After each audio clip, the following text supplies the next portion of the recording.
আল্লাহ ওয়াদা করে বলেছেন, কেউ যদি ইফতার সামনে নিয়ে এই 4 শব্দের দোয়াটি একবারও পাঠ করে তার সারা জীবনের সব গুনাহ মাফ হয়ে যাবে। আল্লাহ তার সব গুনাহ মাফ করে দিবেন। তাই ভাই বোন, বন্ধু, দর্শক, শ্রোতা, আপনি এই ছোট্ট দোয়াটা ইফতার সামনে নিয়ে বা রোজা মুখে বা সাহারিতে পাঠ করার চেষ্টা করবেন। ইনশাআল্লাহ আল্লাহ তাআলার ওয়াদা অনুযায়ী, আল্লাহ তাআলার কথা অনুযায়ী আপনার ছোট বড় জানা অজানা প্রকাশ্য গোপনীয় ইচ্ছায় করা গুনাহ, অনিচ্ছায় করা গুনাহ, সব গুনাহ আল্লাহ তাআলা মাফ করে দেবেন ইনশাআল্লাহ। তাই আমরা রমজান মাসে এই দোয়াটা অবশ্যই পাঠ করতে চেষ্টা করব। দর্শক, রমজান মাসের 4টা বিশেষ আমল আছে। সেই 4টা বিশেষ আমল আমরা যে কোনো মূল্যে করব।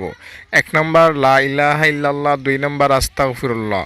এই দুইটা বেশি বেশি আমরা পড়তে থাকব। আর আল্লাহ তাআলার কাছে জান্নাত চাইব, জাহান্নাম থেকে পানাহ চাইব।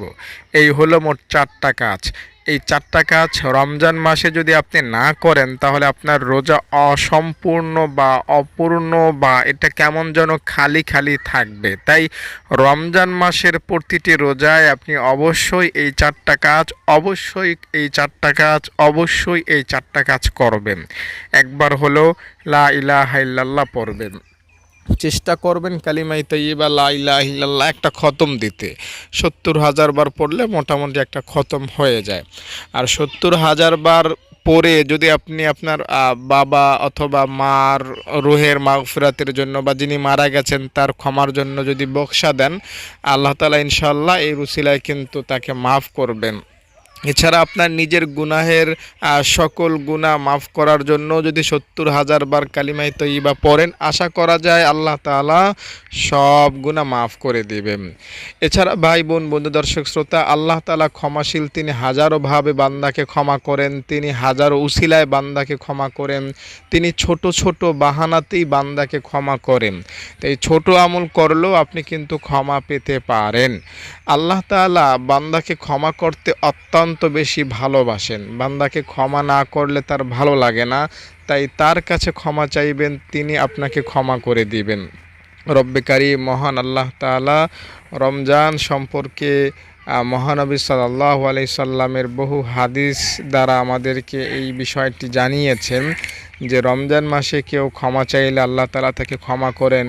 রমজান মাসে কেউ মাফ চাইলে আল্লাহ তাআলা তাকে মাফ করেন। রমজান মাসে কেউ দোয়া করলে আল্লাহ তাআলা তার দোয়া কবুল করেন। রমজান মাসে কেউ মোনাজাত করলে আল্লাহ তাআলা তার মোনাজাত ফিরিয়ে দেন না, কবুল করেন। হাদিস শরীফ সাক্ষী, কেউ যদি ইফতার সামনে নিয়ে দোয়া করে তো তার দোয়া আল্লাহ কবুল করেন। কেউ যদি শবে কদরে দোয়া করে তো আল্লাহ তাআলা তার দোয়া কবুল করেন। কেউ যদি আজানের পরে দোয়া করে তো আল্লাহ তাআলা তার দোয়া কবুল করেন। কেউ যদি সেজদায় বা রুকুতে গিয়ে যদি আল্লাহ তাআলার কাছে দোয়া করে তো আল্লাহ তাআলা তার দোয়া কবুল করেন। কেউ যদি নামাজ শেষে মোনাজাত ধরে আল্লাহ তাআলার কাছে মোনাজাত করে দোয়া করে তো আল্লাহ তাআলা তার দোয়া কবুল করেন। কেউ যদি সাহারির সময় আল্লাহ তাআলার কাছে দোয়া করে তো আল্লাহ তাআলা তার দোয়া কবুল করেন। এছাড়াও হাজারোভাবে আল্লাহ তাআলা বান্দার দোয়া কবুল করে থাকেন, হাজারো সময় আল্লাহ তাআলা বান্দার দোয়া কবুল করে থাকেন। তাই আমরা আল্লাহ তাআলার কাছে দোয়া করব, আল্লাহ তাআলার কাছে ফরিয়াদ করব। আল্লাহ তাআলা আমাদের গুনাহ ইনশাআল্লাহ ক্ষমা করে দিবেন। আমাদের নবী মুহাম্মদ সাল্লাল্লাহু আলাইহি সাল্লাম গুনাহ যাতে ক্ষমা হয় সেজন্য অনেক মাধ্যম রেখে গিয়েছেন, অনেক উসিলা রেখে গিয়েছেন। সেই উসিলাগুলো আমরা তালাশ করব, সেই মাধ্যমগুলো আমরা ফলো করব। ইনশাআল্লাহ আল্লাহ তাআলা আমাদেরকে ক্ষমা করে দিবেন।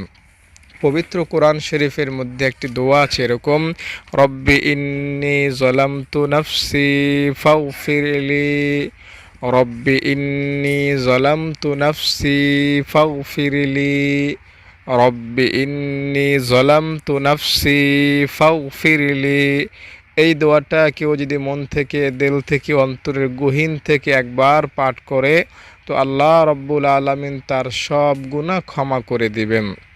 চাই ছোট গুনাহ হোক, চাই বড় গুনাহ হোক, জানা গুনাহ হোক, অজানা গুনাহ হোক, জেনা করার গুনাহ হোক, আপনার সগীরা গুনাহ হোক, কবিরা গুনাহ হোক, দিনের গুনাহ হোক, রাতের গুনাহ হোক, আপনার 2020 সালের গুনাহ হোক, 1990 সালের গুনাহ হোক বা এই রানিং বছরের গুনাহ হোক, অর্থাৎ নতুন গুনাহ বা পুরাতন গুনাহ, রাতের গুনাহ, দিনের গুনাহ, একাকী করা গুনাহ, প্রকাশ্যে করা গুনাহ, ইন্টারনেটে করা গুনাহ, যে কোনো গুনাহ ইনশাআল্লাহ ক্ষমা হবে যদি আপনি এই দোয়াটা পড়তে পারেন দিল থেকে, অন্তরের গহীন থেকে।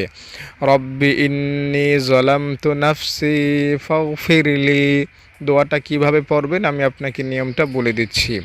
রমজানে সারাদিন রোজা রেখে ইফতার সামনে নিয়ে যখন বসবেন, তখন মহানবী সাল্লাল্লাহু আলাইহি সাল্লামকে স্মরণ করে আপনি 3 বার দুরূদ শরীফ পাঠ করবেন এভাবে: সাল্লাল্লাহু আলাইহি ওয়াসাল্লাম, সাল্লাল্লাহু আলাইহি ওয়াসাল্লাম, সাল্লাল্লাহু আলাইহি ওয়াসাল্লাম। এরপরে আপনি এই দোয়াটা পড়বেন: রব্বি ইন্নী যালামতু নাফসি ফাগফিরলি, রব্বি ইন্নী যালামতু নাফসি ফাগফিরলি। দোয়াটা আপনি আপনার সময় অনুযায়ী পড়ার চেষ্টা করবেন, মিনিমাম 3 বার পড়লে ভালো হবে। উপরে 100 বার যদি পড়তে পারেন সেটা আপনার জন্য আরও বেশি ভালো হবে। এরপরে আপনি আবার মহানবী সাল্লাল্লাহু আলাইহি সাল্লামকে স্মরণ করে 3 বার দুরূদ শরীফ পড়বেন। আগে এবং পরে অবশ্যই 3 বার মোট 6 বার দুরূদ শরীফ রাখবেন। মাঝখানে এই দোয়াটা আপনি 3 বারও পড়তে পারেন, 100 বারও পড়তে পারেন। ইফতারের সময় যেহেতু সময়টা কম থাকে, তাই সময় অনুযায়ী আপনি দোয়াটা পড়বেন। যদি আপনার হাতে পর্যাপ্ত সময় থাকে, দোয়াটা আপনি 100 বার পড়লেন, যদি কম সময় থাকে 3 বার পড়লেন। তো এভাবে আপনি যদি আমলটা করতে পারেন, এই দোয়াটা পড়তে পারেন ইফতার সামনে নিয়ে, তো আশা করা যায় ইনশাআল্লাহ আপনার সব গুনাহ আল্লাহ মাফ করবেন। আর আরেকটা কথা হলো, রব্বি ইন্নী যালামতু নাফসি ফাগফিরলি, এটা কিন্তু পবিত্র কোরআনের দোয়া। আর আমরা জানি পবিত্র কোরআনের দোয়া সবচাইতে পাওয়ারফুল হয়, সবচাইতে ক্ষমতাশালী হয়। তাই আপনি যদি এই দোয়াটা পড়েন, রব্বে কারীম মহান আল্লাহ তাআলা আপনাকে যে কোনো মূল্যে ইনশাআল্লাহ ক্ষমা করবেন। আর একটা বিষয় আপনাদেরকে বলি, আপনি যদি বড় গুনাহগুলো ক্ষমা করাতে চান, যেমন আপনি নামাজ পড়েন নাই, রোজা রাখেন নাই, বেপরদা করেছেন, তাহলে কিন্তু ভাই এই স্বাভাবিকভাবে দোয়াটা পড়লে আপনার গুনাহ ক্ষমা হবে না। বা স্বাভাবিকভাবে ইফতারের সময় মোনাজাত ধরে বললেন আল্লাহ আমার সব গুনাহ মাফ করে দাও, তাহলেও কিন্তু হবে না। বড় গুনাহ ক্ষমা করার জন্য আপনাকে খাঁটিভাবে বলতে হবে যে আল্লাহ আমি অতীতে বড় বড় অনেক গুনাহ করেছি, সেগুলো তুমি মাফ করে দাও, আমি আর কখনোই ভুল করব না, গুনাহ করব না। আল্লাহ তাআলাকে ওয়াদা দিতে হবে। মূল কথা হলো বড় গুনাহগুলো ক্ষমা পাওয়ার জন্য আল্লাহ তাআলাকে কথা দিতে হবে যে আল্লাহ আমি আর গুনাহ করব না। যদি আল্লাহ তাআলাকে আপনি ভালোভাবে কথা দিতে পারেন, আল্লাহ তাআলাকে ভালোভাবে বলতে পারেন, তাহলে আপনার বড় গুনাহও ক্ষমা হয়ে যাবে, কোনো গুনাই স্থায়ী হবে না। দর্শক, আরেকটা বিষয় হলো আল্লাহ তাআলা বান্দাকে ক্ষমা করতে ভালোবাসেন। আমরা গুনাহ করতে ভালোবাসি, আল্লাহ তাআলা গুনাহ ক্ষমা করতে ভালোবাসেন। আর এ কারণেই হয়তো বা আল্লাহ তাআলা মানব জাতিকে তৈরি করেছেন। মানব জাতিকে তো আল্লাহ তাআলা আমরা জানি, ওমা খালাকাতুল জিন্না ওয়াল ইনসা ইল্লা লিয়াবুদুন, তার গোলামির জন্যই বানিয়েছেন। নামাজ পড়ব, রোজা রাখবো, পর্দা করব, এগুলোর জন্যই আল্লাহ বানিয়েছেন, ঠিক না? তো এগুলোর জন্য বানানোর পাশাপাশি মানব জাতিকে আল্লাহ তাআলা গুনাহ করার শক্তিও দিয়েছেন। এই নামাজ, রোজা, হজ, যাকাত এগুলোর জন্য কিন্তু ফেরেশতারা যথেষ্ট ছিল, ফেরেশতারা গুনাহ করে না। তো আল্লাহ তাআলা আমাদেরকে এই কর্মগুলো করতে বলেছেন, পাশাপাশি গুনাহের শক্তিও দিয়েছেন। তার মানে এই কর্মগুলো করতে আমরা মাঝে মাঝে হোঁচট খাবো, মাঝে মাঝে ব্যর্থ হব, এটা আল্লাহ তাআলা ভালো করেই জানেন। আর এ কারণেই আমরা যাতে হোঁচট খাই, এই কর্মগুলো ভালোভাবে না করতে পারি, এ কারণেই আল্লাহ তাআলা আমাদের মধ্যে গুনাহ করার শক্তি দিয়েছেন, পাশাপাশি শয়তানকে আমাদের পেছনে লাগিয়ে দিয়েছেন। যার কারণে আমরা রোজা রাখতে চাইলেও মাঝে মধ্যে রাখতে পারি না, নামাজ পড়তে চাইলেও মাঝে মধ্যে পড়তে পারি না, এছাড়াও সৎভাবে থাকতে পারি না, সঠিক 100% পর্দা করতে পারি না।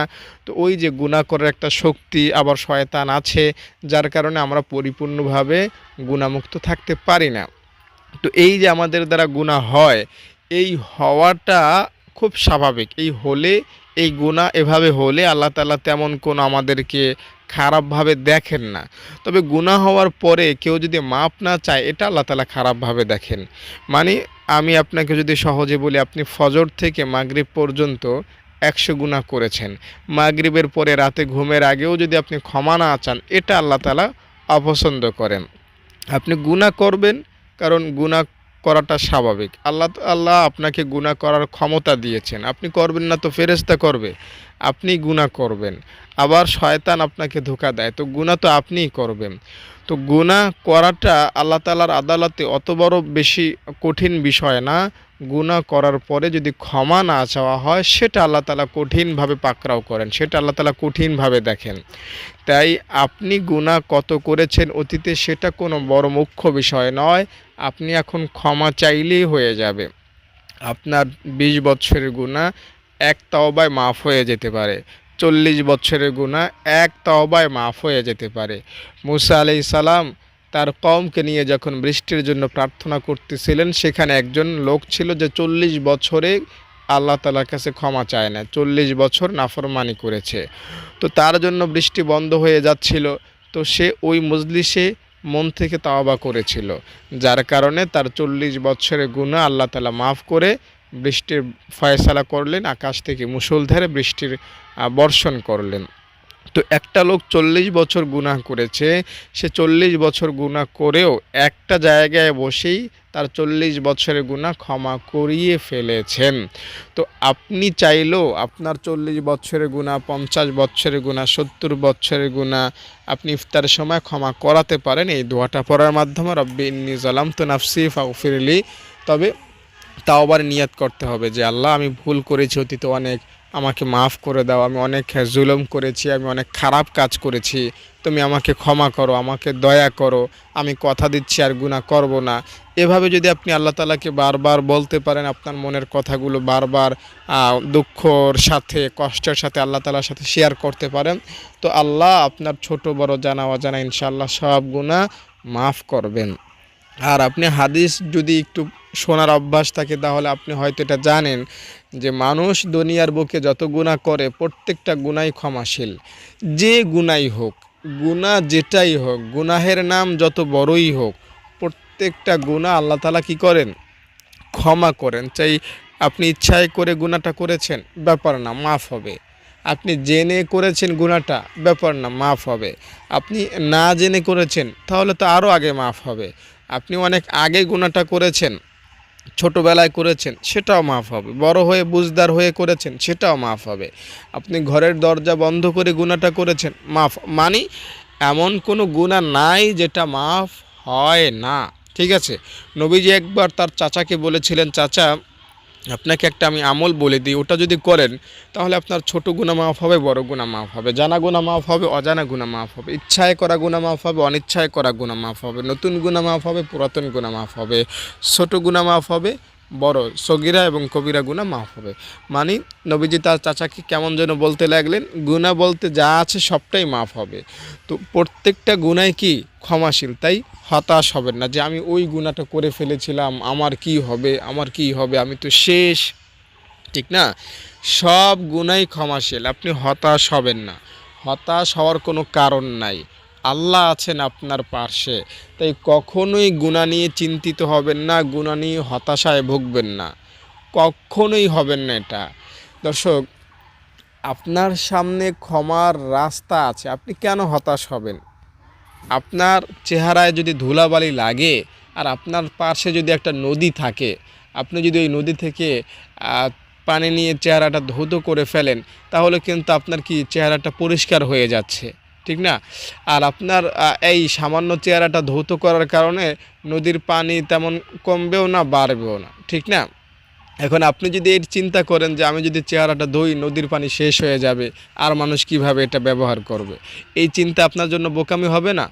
তো নদীর পানির চাইতে বা সাগরের পানির চাইতেও আল্লাহ তাআলার রহমত বা আল্লাহ তাআলার গফফার নামের ক্ষমতা বেশি বড়। তো ওই বিশাল গফফার নামের সমুদ্র থেকে একটু যদি আপনাকে আল্লাহ তাআলা দিয়ে দেন, একটু দিয়ে যদি আপনার গুনাহগুলো ধৌত করে দেন, এতে কোনো কিচ্ছু হবে না। আল্লাহ তাআলার গফফার নামের মধ্যে কোনো কমতি হবে না। তাই আপনি ক্ষমা চান, আল্লাহ আপনাকে ক্ষমা করবেন, ঠিক আছে?